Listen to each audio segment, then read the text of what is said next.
Hi, welcome back to the rough example Datsun 510 project. So today I've got some updates on mostly on the doors that I've been working on.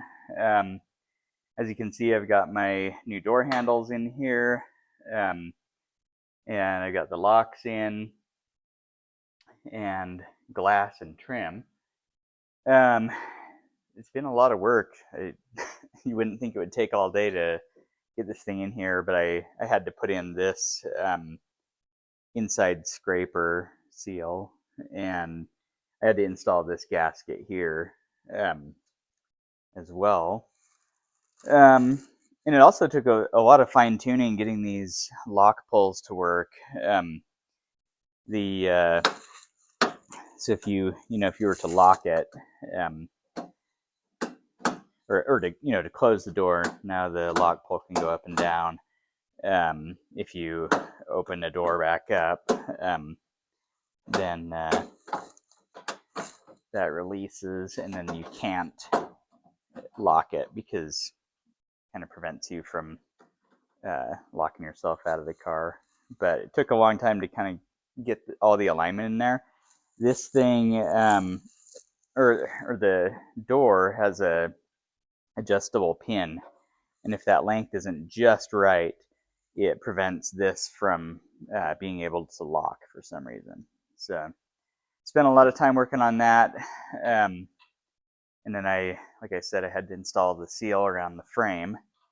And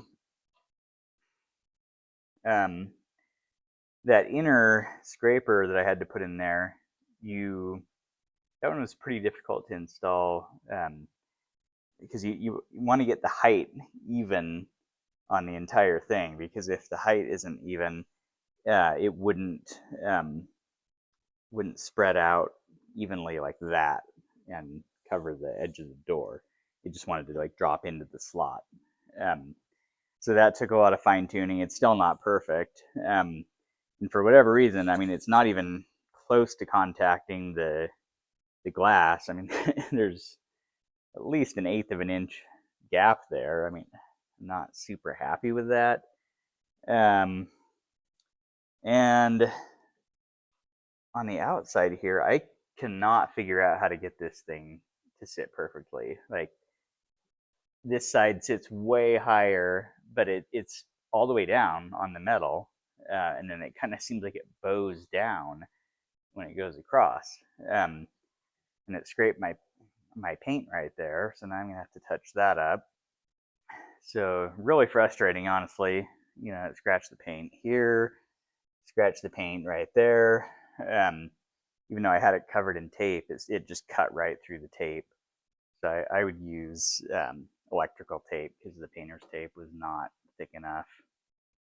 So one more thing I'm going to have to touch up on this thing. Same with on the door handle. I was working it from the inside, so I didn't notice this, but when I pulled up on the handle, it scraped the paint right off. So I actually had to go in and put a washer under there to space the handle out so it wouldn't scrape on the door. So it takes a lot of patience. It was pretty frustrating, to be honest.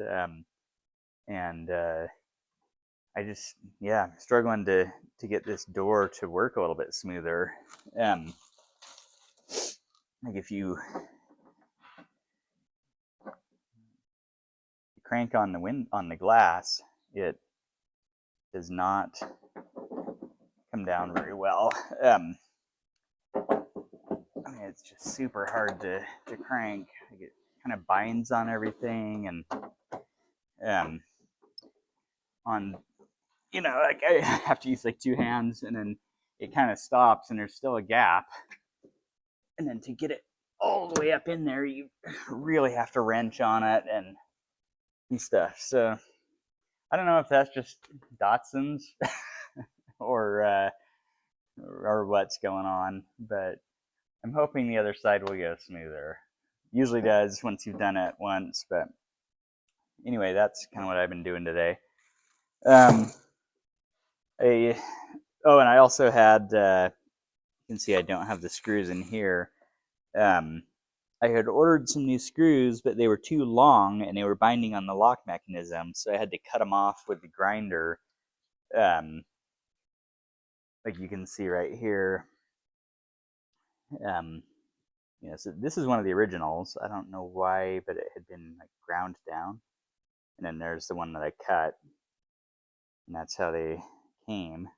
Um, so I just need to clean up the threads and get those situated so I can put them back in. And then last week I was working on the brakes, and I was able to get the couple of the lines in there. Um, so I've got the line going out to the front caliper and coming out of the master. And I started running this one over here, and the sort of T-block thing that mounts on here was totally stuck. I couldn't get the old line out, so I had to get out a torch, and luckily I was able to get it out without stripping it, but it seems like the threads were kind of like blown out on it. Like it's just not gripping very well. This is just super loose in there. And so I ordered this new one from Z Car Depot. It's a little bit different design because it doesn't bolt onto the firewall, but I'm hoping that this will do the same kind of thing because I really don't want to get this back together and then figure out that it's leaking, and I've got the engine in there and it's clear on the back, so it'd be really hard to get to. The next thing that I am going to be working on is I want to get the subframe back into the car on the rear. So in order to do that, I need to get these trailing arms sorted out, and they are pretty nasty. So I bought this Rust-Oleum spray, rust dissolver. I'm going to give it a try. I've never used this stuff, but I'm hoping to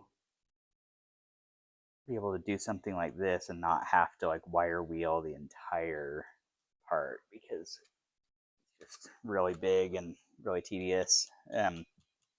So yeah, I guess I probably ought to hit that with a brush and spread it out, but I don't know. We'll see if this stuff works very well or not. But I just need to get a coat of paint on them, and then I can put them onto the rear subframe and get that whole thing bolted in. So then I can do all the rear suspension, get the airbags rigged up, and move forward. So I've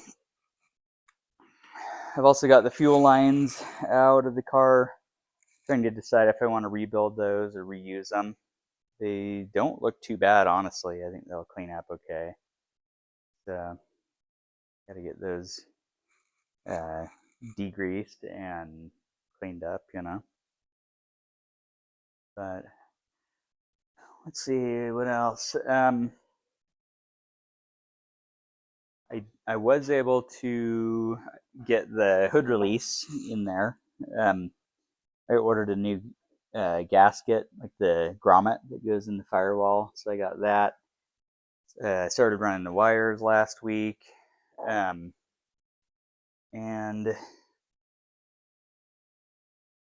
think next I need to install the gasket that goes on here. But yeah, you can see I had run the cable up here and putting a fresh coat of paint on the latch that's gonna get bolted into there. Oh yeah, and I got the headlights in there. It seems like nothing has been easy on this car. Like the headlights, for some reason, they don't sit straight. I don't know if that's a manufacturer's defect on these, or if something is weird with them. These are all H4 high-low beams, and I think the car might have run like a low and a high. So I'm not sure if that might have something to do with why they don't clock correctly on the buckets. But I don't know, it might have to be good enough. Trying to decide what I want to do about that. Also considered maybe just cutting all the tabs off of them and then that way I could rotate them exactly how I want. But it's nice to have those in there, and I was able to get these trim pieces reinstalled on here. They had a few dents in them that I had to tap out with a hammer. Trying to straighten those out as best I can. They're not perfect, but it is what it is.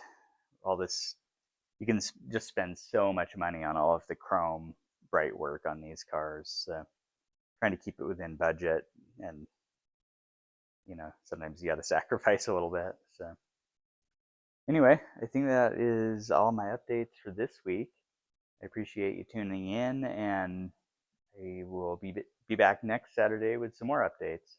Thanks.